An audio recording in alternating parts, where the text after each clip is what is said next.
नमस्कार दोस्तों, solo solution परिवार में आपका हार्दिक स्वागत और अभिनंदन। पिछले प्रीवियस वीडियोस में हमने एचसीएफ और एलसीएम के बारे में डिस्कस करा था। तो उसके बेसिस पे कुछ क्वेश्चंस हैं और उसके कुछ रूल्स हैं, तो वो मैं आपको बताने जा रहा हूँ। अगर आप चैनल पर फर्स्ट टाइम आए तो चैनल को ज़रूर सब्सक्राइब करें और बेल आइकन ज़रूर दबाएँ। तो देख लेते हैं रूल्स क्या हैं इसके। जैसे मैंने आपको बताया था पहले कि अगर छोटे नंबर हैं, सपोज 20, 25 और 30 इस टाइप्स के हैं, तो इनका आप एचसीएफ और एलसीएम तुरंत निकाल सकते हैं, इसमें आपको कोई दिक्कत नहीं होगी। पर अगर बड़े नंबर हैं, बड़ी संख्याएं हैं, पेपर में पूछी जाती हैं, अगर बड़े नंबर्स पूछे जाते हैं और आपको एचसीएफ और एलसीएम पूछा गया है, तो उसको कैसे फाइंड आउट करना है, तो उसके लिए भी एचसीएफ और एलसीएम के क्या है, रूल्स हैं। तो वो मैं रूल्स आपको बता रहा हूँ, ठीक है। जैसे सपोज एग्जाम्पल के तौर पर समझते हैं।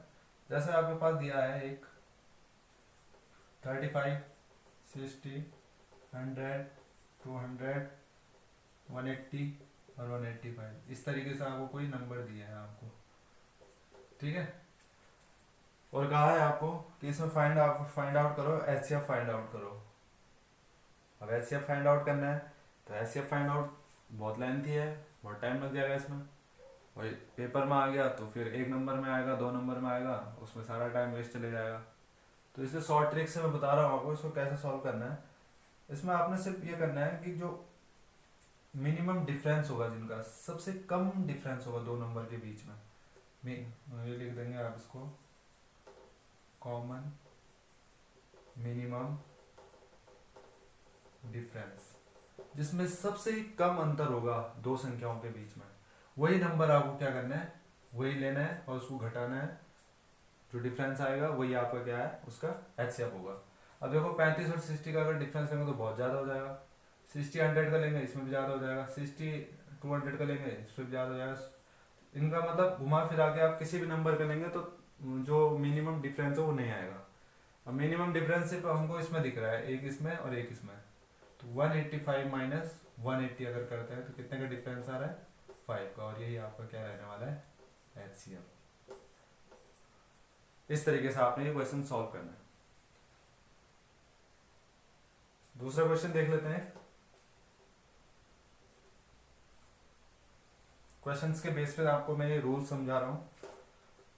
इसमें है जैसे 40, 60, 85, 100, 20, 35 इस तरीके से दिया हुआ है। तो आपको इसका एचसीएफ फाइंड आउट करना है। तो आपने क्या करना है, सीधा सीधा कॉमन मिनिमम डिफरेंस चेक करना है कि किसमें सबसे कम डिफरेंस है और वही नंबर आपको लेना है। अब देखो इसमें, अब इसमें दिख रहा है मुझे 40 और 35 में, तो कितना का आ रहा है, 5 का। तो देन आपका एचसीएफ क्या हो जाएगा, 5।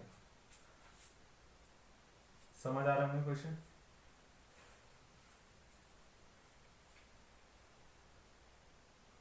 ये तो फर्स्ट रूल है इसका, फर्स्ट रूल। सेकंड रूल देख लेते हैं इसका, सेकंड नियम क्या कहता है, जल्दी से देखते हैं।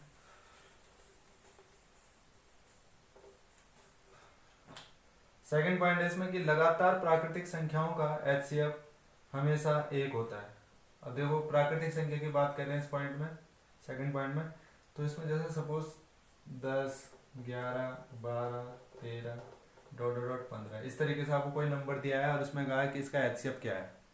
तो आपको पता है प्राकृतिक संख्या चल रही है, तो डायरेक्ट एचसीएफ कितना होगा, सीधा सीधा आपको क्या करना है, एक लिख देना है, यही इसका एचसीएफ होगा।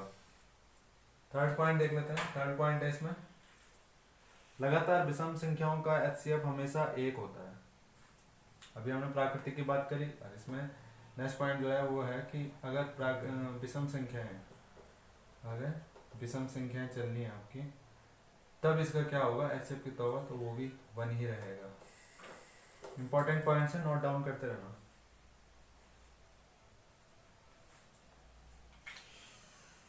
नेक्स्ट पॉइंट है इसमें, पॉइंट नंबर 4 कि लगातार सम संख्याओं का एचसीएफ हमेशा 2 होता है।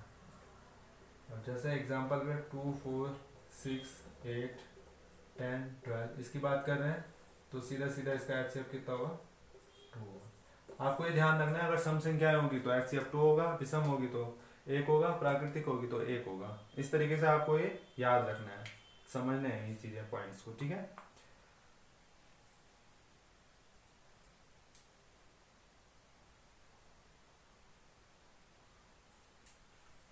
नोट डाउन कर लिया होगा। आप नेक्स्ट देखते हैं, जो इम्पोर्टेंट पॉइंट है इसमें समझने वाले उनको समझ लेते हैं।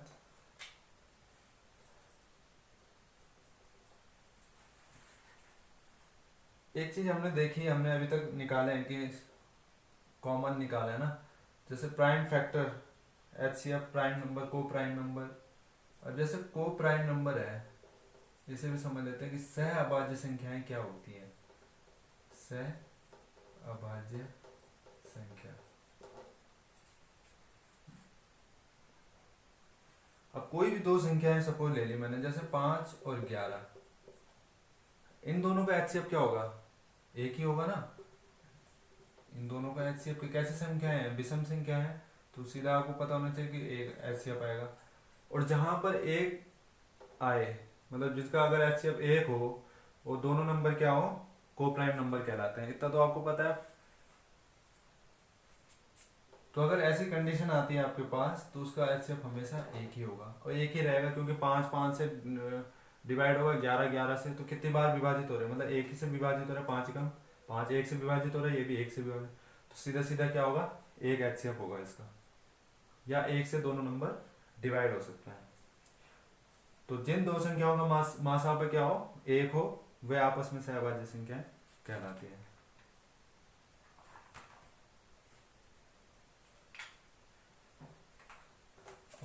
अब इसके बेसिस पे क्वेश्चन देखते हैं जल्दी से। क्वेश्चन फर्स्ट है इसमें कि 1001 1003 1005 1050 20919 49, ये ले लिया, इस तरीके से क्वेश्चन ले लिया।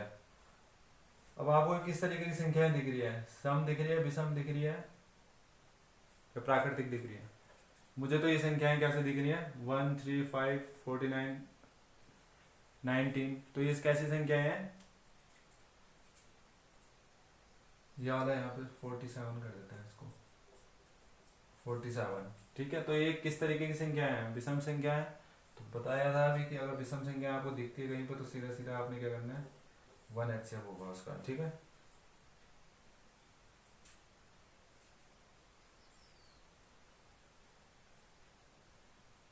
होपफुली आपको क्वेश्चन समझ आए होंगे।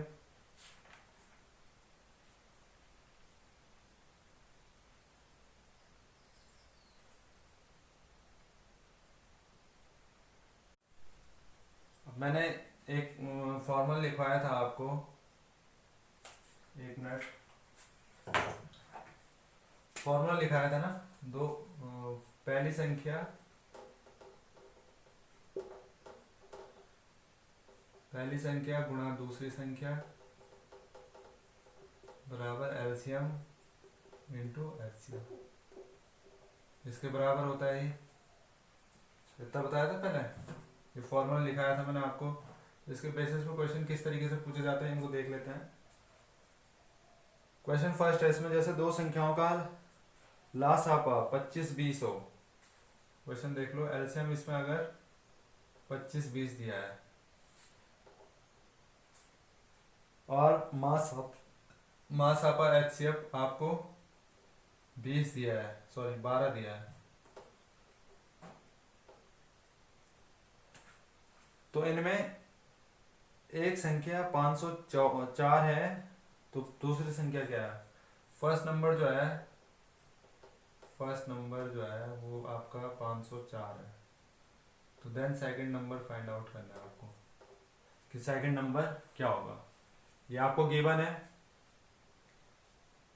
ये भी आपको गिवन है, और ये भी आपको गिवन है, तो आपने किस तरीके से निकालना है तो देख लेते हैं। देखो पहली संख्या कितनी है 504, इसके यहाँ पे रख रहा हूँ मैं, गुणा दूसरी संख्या x मान लेता हूँ मैं, इक्वल टू एलसीएम आपको 25 20 दिया है और एचसीएफ आपको 12 दिया है, इतना समझ आ गया। तो देन इसके बाद आपने क्या करना है, इसको इस तरीके से लिखेंगे, x बराबर ये इसके नीचे चले जाएगा, तो 25 20 गुणा 12 बटे 504, इतना समझ आया? इसे मैं रब कर लेता हूँ।